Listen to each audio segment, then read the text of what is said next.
గౌరవ మాజీ మంత్రివర్యులు ఉద్యమ నాయకుడు శ్రీనివాస్ గౌడ్ గారు,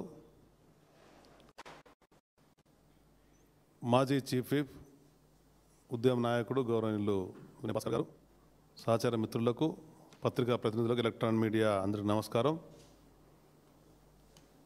22 నెలల కాంగ్రెస్ పాలనలో ఎన్నికలకు ముందు ఇచ్చినటువంటి హామీలలో 6 పాయింట్ ప్రోగ్రామ్ అని ఒకటి, 420 హామీలతో కాంగ్రెస్ పార్టీ అధికారంలోకి వచ్చింది. అధికారం వచ్చినటువంటి కాంగ్రెస్ పార్టీ ప్రధానంగా బీసీలకు ఇచ్చినటువంటిది 61 హామీలు. 61 హామీలలో 2-3 మాత్రమే పనులైనవి, కానీ ఏ ప్రధానమైనటువంటి పని అంకిత భావంతో చిత్తశుద్ధి లేనిపోవడం వల్ల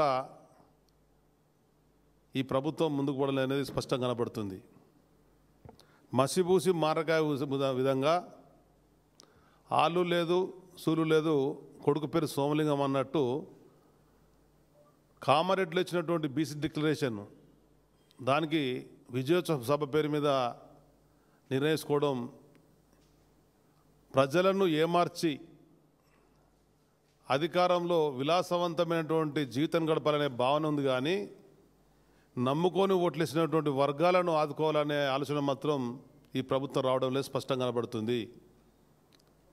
ఈ 22 నెలల పాలనలో మీరు చెప్పినట్టుగా 60 నెలల పాలనకు 1,00,000 కోట్లు ఇస్తానప్పుడు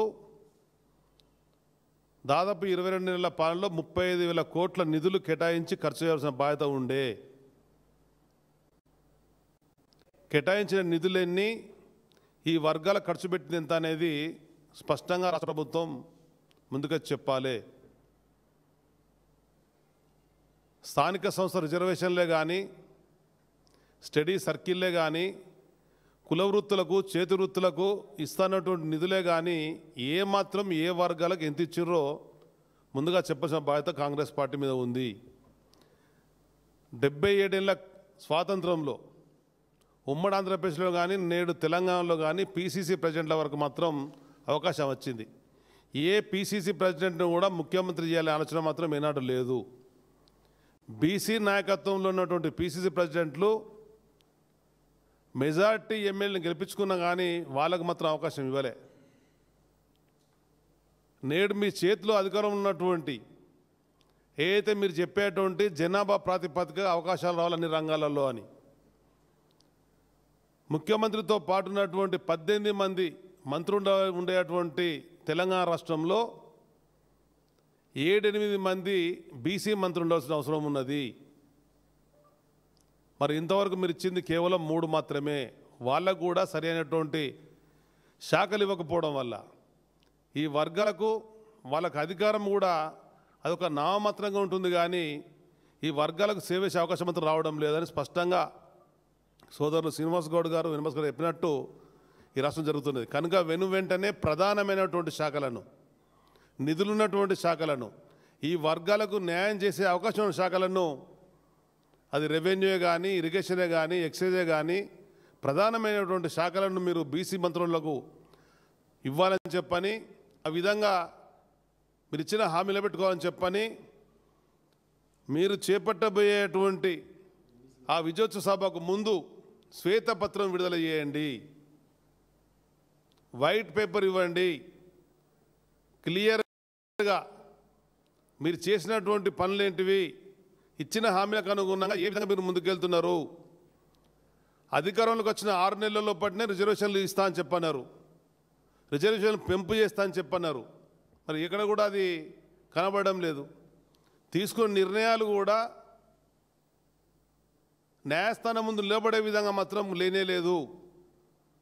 అంటే ఈ విధంగా ముసలి కన్నీరుతో, కళ్ళబొల్లి మాటలతో కాంగ్రెస్ ప్రభుత్వ పరిపాలన కొనసాగుతున్నదే కానీ ఈ బీసీ వర్గాలకు, ప్రధానంగా కులవృత్తుల మీద ఆధారపడ్డటువంటి ఈ వర్గాలు ఇవాళ ఆత్మహత్యలో పాల్పడుతూ కనబడుతుంది.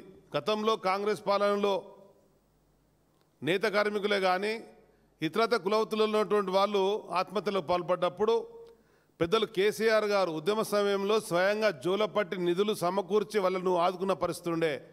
దానికి అనుగుణంగా సాధించుకున్న తెలంగాణలో అధికారంలోకి వచ్చి ఈ వర్గాలను ఆదుకోవాలని చెప్పని ఈ కుల వృత్తులను, చేతి వృత్తులను, సాంప్రదాయ వృత్తులను కొనసాగించాలని వేల కోట్ల నిధులిచ్చి ప్రోత్సహించింది కనబడ్డది. కానీ మీరు మాత్రం వేలం పాటలో ఏ విధంగా పాల్గొని వేలం దక్కించుకుంటారో ఆ ఓట్ల వేటల్లో ప్రతిదాన్ని కూడా డబ్బులు చేస్తామని చెప్పని ఉన్నటువంటి పథకాలను కొనసాగించకుండా ఉన్నటువంటి నిధులను సక్రమంగా కేటాయించి ఖర్చు చేయకుండా ఈ ప్రభుత్వ పరిపాలన సాగుతున్నది. బీసీ ప్రజా కోర్టులో ఈ ప్రభుత్వాన్ని శిక్ష పడడం ఖాయము. ఇప్పటికైనా కళ్ళు తెరవండి.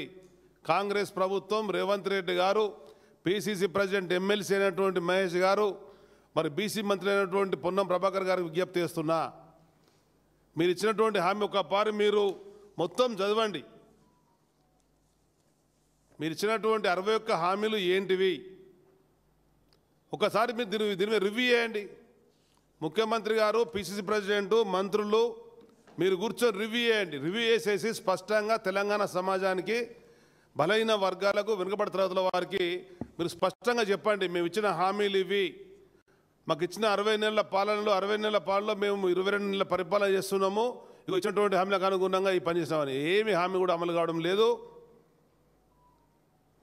ఈ మధ్య జరిగినటువంటి అసెంబ్లీ కౌన్సిల్ సమావేశాలలో ఇవన్నీ అడుగుదామని చెప్పని సమావేశాలకు ముందు మేము ప్రభుత్వం డిమాండ్ చేసినాం. ఈ వర్గాల పరంగా గొంతెత్తే అవకాశం రావాలని చెప్పంటే 2-3 రోజుల పట్నే తూతూ మంత్రంగా అటు యూరియా సమస్య పెద్ద ఎత్తున ఉన్నది. వ్యవసాయంపై ఆధారపడి జీవిస్తున్నటువంటి వాళ్ళు జాగరణించే పరిస్థితి ఉన్నది. 24 గంటలు లైన్లో ఉన్న ఒక బస్సు దొరికినటువంటి పరిస్థితి. నేడేమో రాష్ట్ర వ్యాప్తంగా ఉన్నటువంటి నిరుద్యోగ యువత, విద్యార్థులందరూ కూడా గ్రూప్ 1 పరీక్ష రద్దు చేసిన దాన్ని చేసేసి న్యాయం చేయండి అని చెప్పంటే అక్రమ అరెస్టులతోని, అక్రమ కేసులు భయపెట్టాలంటే ఎవరు భయపడే పరిస్థితి లేదు. ఒకవేళ భయపడ్డట్టయితే తెలంగాణ వచ్చేదే కాదు. విద్యార్థి లోకం పెద్ద ఎత్తున కన్నెర్ర చేస్తే కాంగ్రెస్ ప్రభుత్వం నాడు దిగొచ్చి తెలంగాణ ఇచ్చింది. పెద్దలు కేసీఆర్ గారు ఉద్యమానికి ఊపిరులూదడం వల్ల, అన్ని వర్గాలను హక్కున చేర్చుకొని ముందుకోపోవడం వల్ల మరి సాధించుకున్న తెలంగాణలో మీ అక్రమ కేసులు, మీ అక్రమ అరెస్టులో కూడా భయపడేది లేదు. వెంటనే వాళ్ళందరూ విడుదల చేయాలని చెప్పని, గ్రూప్ 1 పరీక్షను రద్దు చేసేసి తిరిగి మళ్ళీ పరీక్ష నిర్వహించాలని చెప్పని డిమాండ్ చేస్తున్నాం. Thank you.